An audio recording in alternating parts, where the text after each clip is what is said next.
Narito na ang mga balita.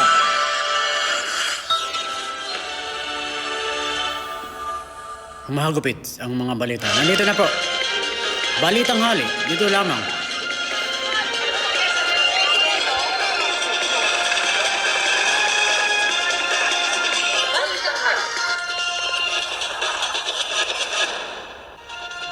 Magandang tanghali po. Oras na para sa maiinit na balita. Mainit na balita, gumugulong na muli ang deliberasyon ng House Justice Committee kung sufficient in substance ang dalawang impeachment complaints laban kay Pangulong Bongbong Marcos. Tinatalakay ngayon ang reklamong inihain ni dating Gabriela Women's Party List Representative Liza Masa at iba pa na inendorso naman ng mga kongresista mula sa Makabayan Bloc. Ang kanilang ground for impeachment, betrayal of public trust.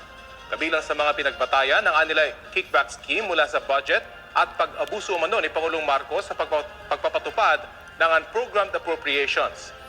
Kapag natapos ang deliberasyon sa naturang reklamo, tsaka pagbabotohan ng komite kung sufficient in substance ang dalawang impeachment complaints.